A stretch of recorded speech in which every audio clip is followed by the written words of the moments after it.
जब तक शांति बना के रखेंगे।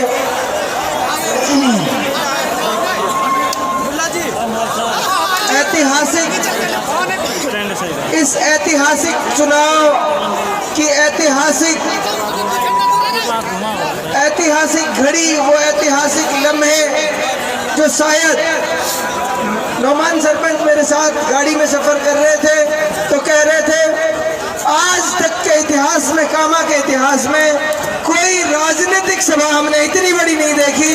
तो ये ऐतिहासिक लम्हे हैं इस चुनाव के। साथियों, मैं सबसे पहले मेरे इलाके के तमाम मौजूद लोगों का हार्दिक स्वागत करता हूं, अभिनंदन करता हूं, आप सबका शुक्रिया अदा करता हूं। कैथवाड़ा की इस ऐतिहासिक सरजमीन पर इससे पहले हमने एक सभा और की थी। साथियों, कैथवाड़ा की सरजमीन पर 4 अक्टूबर को हमने सभा की थी। उस दिन भी मैंने ये कहा था कि जिस तरफ कैथवाड़ा का रुख मुड़ गया उस तरफ विधानसभा में विजय हो गई, उस तरफ जीत हो गई। और आज इस ऐतिहासिक दिन पर आपकी इतनी बड़ी तादाद में हाजिरी इस बात का संदेश दे रही है, जैसा नौमान सरपंच ने कहा कि 30 साल 40 साल के कुशासन और भ्रष्टाचार और अन्याय के खिलाफ इलाके का बच्चा जब खड़ा हो गया है तो इतनी बड़ी तादाद में लोग घर से निकल गए हैं। मैं रामधारी सिंह दिनकर एक कवि हुए हिंदी के बहुत बड़े, उन्होंने कहा सदियों की ठंडी पड़ी राख सुगबुगा उठी, सदियों की ठंडी पड़ी राख सुगबुगा उठी, मिट्टी सोने का ताज पहन ठिलाती है। दो राह समय के रथ की आवाज सुनो, सिंहासन खाली करो कि जनता आती है, सिंहासन खाली करो कि जनता आती है। साथियों, ये सच्चाई है, इसमें कोई शक नहीं है कि ये मुख्तार की ताकत नहीं है, ये किसी और की ताकत नहीं है, ये ताकत आम आदमी की है, ये हर गरीब और हर सताए हुए आदमी की ताकत है जो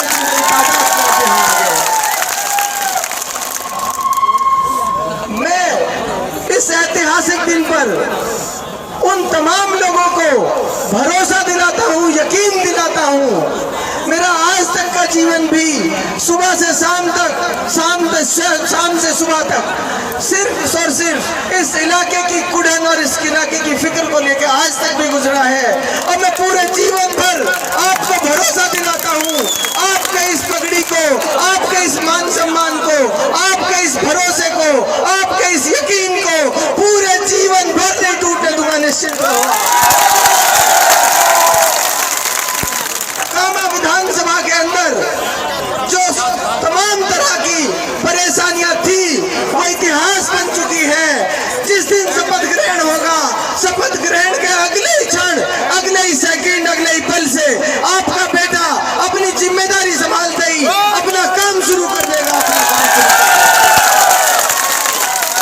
मैंने पहले भी कहा है, मैं फिर कहता हूं, आप यकीन रखें, एतमाद रखें।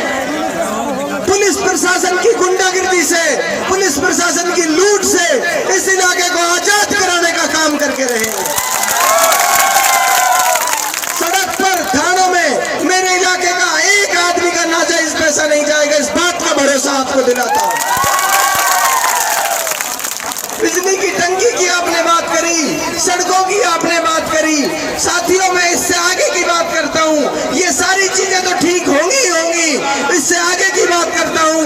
इलाके के हर घर से ऐसे नौजवान तैयार करने की कोशिश करूंगा जो पूरी दुनिया में मेवात इलाके का नाम रोशन करने का काम करें।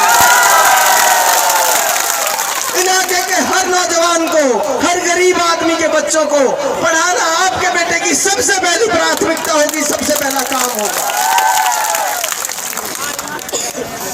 और जो भरोसा, जो यकीन इलाके के इन तमाम जिम्मेदारान ने मुझ पर किया है, आप यकीन रखें, इनकी मान मर्यादा, इनके सम्मान में भी पूरे जीवन भर का बढ़ेगी, कोई बात इनकी शान में कोई गुस्ताखी नहीं रहेगी, इसकी भी आप भरोसा कर लें। इसके साथ साथ कुछ चंद बातें आपसे और करूंगा, वो इसलिए जरूरी है कि अभी हमें अगले 5-6 दिन बहुत संभल कर चलना है, बहुत संभल कर चलना है।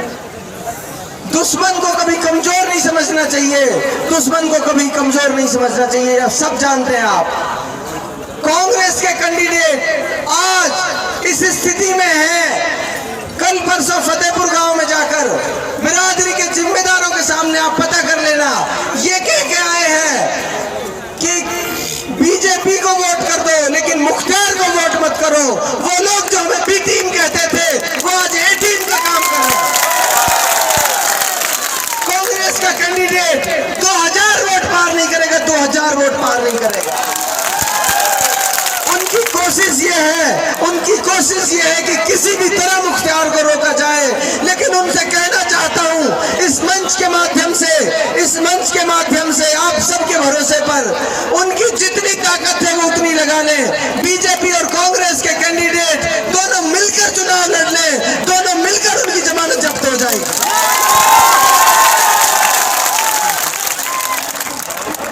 उनकी इन साजिशों को ध्यान में रखना है।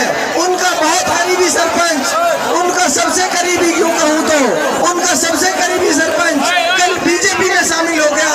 उनके तमाम नजदीकी लोग बीजेपी में शामिल हो रहे हैं। इसका मतलब यह है अभी भी साजिश से बाज नहीं आ रहे हैं, अभी भी ये चाहते हैं कि हम तो डूब ही रहे हैं लेकिन किसी तरह मुख्तार को रोका जाए।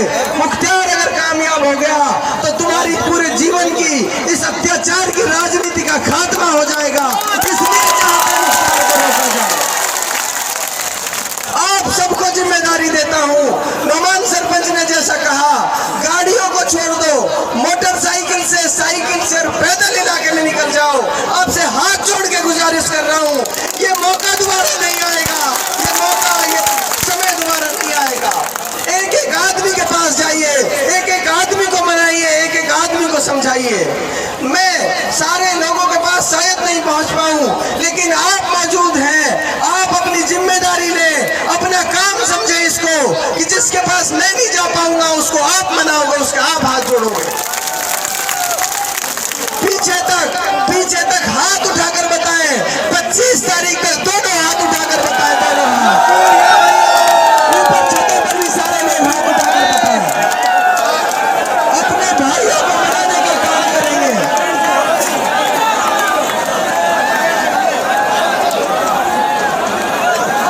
इनकी तमाम साजिशों को नाकाम करने का काम हम करेंगे। एक बात और आपसे कहना चाहता हूं साथियों, किसी भी तरह की इनके पास कुछ बचा नहीं है सिवाय इसके कि माहौल खराब करना चाहते हैं। इसलिए साथियों आपसे हाथ जोड़कर गुजारिश कर रहा हूं, एक रिक्वेस्ट और आपसे कर रहा हूं, किसी भी तरह की नाइत्तेफाकी, किसी भी तरह का लड़ाई झगड़ा, किसी भी तरह की बदअमनी इलाके में नहीं फैलनी चाहिए। अपने अपने पोलिंग बूथ पर जाकर हाथ जोड़ कर वोट मांगोगे, हाथ जोड़ कर आप किसी से जबरदस्ती नहीं करोगे। आप लोग प्यार से, चैन से, सुकून से चुनाव को लड़ेंगे। किसी भी तरह की कोई तरह की भी बदअमनी, कोई तरह का भी तनाव इलाके में पैदा नहीं होना चाहिए।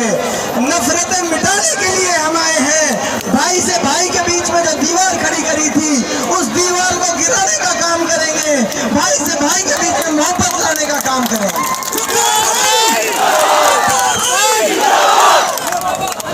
इन्हीं शब्दों के साथ मैं अगले 5-6 दिनों के लिए आप सबसे दरखास्त कर रहा हूं, जहां भी अपने अपने गांव में, अपने अपने बूथ में अपने रूठे हुए भाइयों को मनाने का काम आप लोग करोगे। यहां से जाने के बाद अपनी अपनी जिम्मेदारी सारे लोग निभाओगे।